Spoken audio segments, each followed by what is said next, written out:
حضرت شیخ صاحب، آخر پر آپ کو یقیناً یہ سوال بڑا ہی سخت لگے گا۔ وہ سوال یہ ہے کہ آپ اکثر اسٹیجوں پر یا مختلف پروگرامز پر ناصر مدنی کے حوالے سے کچھ نہ کچھ بات کر جاتے ہیں۔ اکثر لوگ یہ بھی کہتے ہیں کہ حضرت شیخ محترم ناصر مدنی کے بہت زیادہ خلاف ہیں۔ اس حوالے سے آپ ناصر مدنی کے بارے میں کیا کہیں گے، جس کے حوالے سے لوگ آپ کے بارے میں اتنی بات کہتے ہیں کہ حضرت شیخ صاحب ناصر مدنی کے بہت زیادہ خلاف ہیں؟ میرا خیال ہے کہ ناصر مدنی کو جتنا قریب سے اور دیر سے میں جانتا ہوں، دوسرے شاید اتنا نہ جانتے ہوں۔ میں نے شروع میں اس میں جب کوئی چیزیں دیکھی تو مجھے نفرت ہو گئی تھی۔ میں نے اس کو سمجھانے کی بھی بڑی کوشش کی۔ اکثر لوگوں کا یہ سوال ہوتا ہے کہ یار آپ اسٹیجوں پر اس کے بارے بات کرنے کی بجائے اس کو الگ سمجھائیں۔ میں نے فیصل آباد، وہ حاجی طارق محمدی صاحب ہیں، جدہ ہوتے ہیں، وہ ٹیلر ماسٹر ہیں، وہاں پر کام کرتے ہیں، بڑے اچھے آدمی ہیں، جنونی آدمی ہیں، مسلک کا بڑی جنون ہے، بڑے باعمل آدمی ہیں۔ ان کی رہائش ادھر بولے کی جھگی فیصل آباد میں ہے۔ انہوں نے مجھے، وہ اس وقت ادھر سمندری خطیب تھے ناصر مدنی، انہوں نے اس سے شکایت کی، حاجی صاحب یہ نواز چیمہ میرے بڑا خلاف بولتا ہے۔ انہوں نے مجھے ناشتے پہ، مجھے نہیں بتایا کہ آپ کی بات ناصر مدنی سے ہوگی، انہوں نے ناشتے پہ مجھے بلایا۔ میں نے جب ان کے گھر پہنچا دیکھا تو آگے یہ ناصر مدنی بیٹھے، بات شروع ہوئی۔ میں نے کہا حاجی صاحب میرا اس سے جو اختلاف ہے نا، یہ ہمارے اہل حدیثوں کا ذہن بدل رہا ہے۔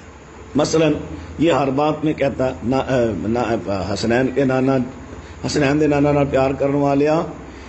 میں کہتا حضرت علامہ صاحب رحمہ اللہ نے بیگم کوٹ کے جلسہ میں کہا تھا کہ لوگوں یہ اہل تشیع رسول اللہ علیہ السلام کو اس لیے نہیں مانتے، رسول اس لیے مانتے ہیں حسنین کے نانا ہیں، یعنی وہ اس لیے مانتے ہیں کہ حسنین کے نانا ہیں۔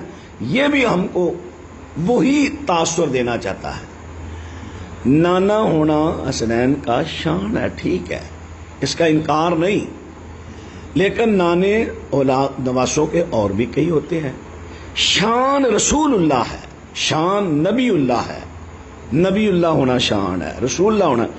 حسنین کی وجہ سے آن حضرت کو شان نہیں ملی، بلکہ آن حضرت کی وجہ سے حسنین کریمین کو شان ملی ہے۔ یہ تھا میرا موقع۔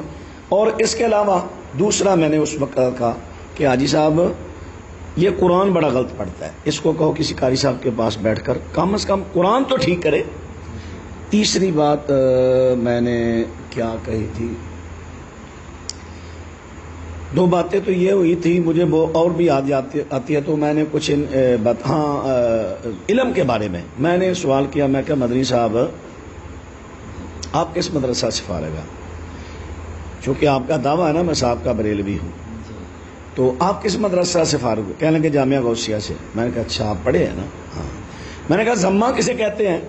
یہ حاجی طارق صاحب ابھی ماشاءاللہ حیات ہیں، وہ اگر ان کو بات یاد ہو۔ مجھے کہنے لگے چیمہ صاحب یار اتنے ثقیل اور بھاری سوال نہ کرو مجھ سے۔ میں نے کہا یار یہ کون سا بھاری سوال ہے؟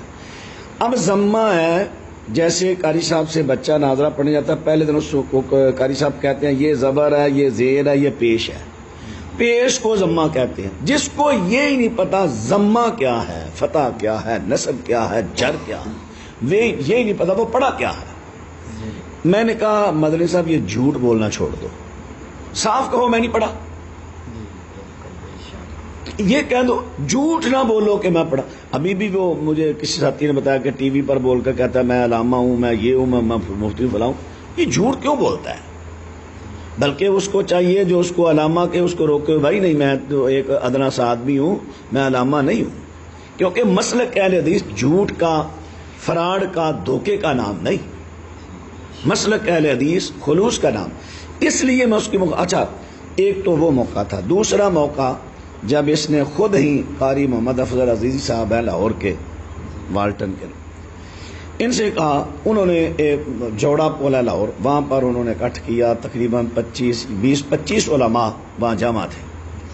وہاں پر ہم نے اس کو کوئی باتیں سمجھائی۔ حافظ عبدالرزاق ساجد صاحب نے واضح کہا بھائی آپ نے آج تک کسی کل 40ویں 7 10ویں کے ختم میں آپ نے نہیں جانا۔ وہاں پر اس کو منا کر ہم اٹھے تھے، مولانا عمر صدیق صاحب انہوں نے کہا تھا کہ یہ جو چھوکروں اور لڑکوں کا تیرا تعلق ہے اپنا ان سے اکثر محبت کرتا ہے، یہ ان سے ذرا گریز کر، پیچھے ہٹ۔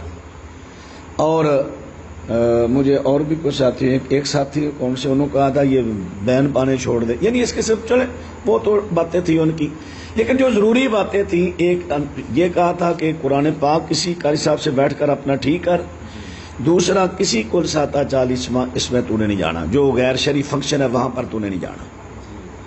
زہیر صاحب اگر ایک ماہ نہیں گزرا تھا یہ باولپور کے ایک گاؤں میں ایک 40 میں چلا گیا تھا، انہوں نے مجھے فون کر کے بتایا تھا، میں نے کہا مجھے نہ بتاؤ، یہ جو بڑا نے کیا، میں نے پھر قاری افضل صاحب کو بتایا، پھر ایک ادھر سیالکوٹ کے قریب 10ویں کا ختم تھا وہاں یہ چلا گیا۔ جب میں نے قاری صاحب کو وہ تصویریں دکھائیں، بس ابھی تھوڑی دیر گزری تو وہ جماعت کا اختلاف ہو گیا، وہ کچھ وہی جو قاری افضل صاحب ان کے ساتھی اجلاس کرانے والے تھے وہ عالمی میں چلے گئے۔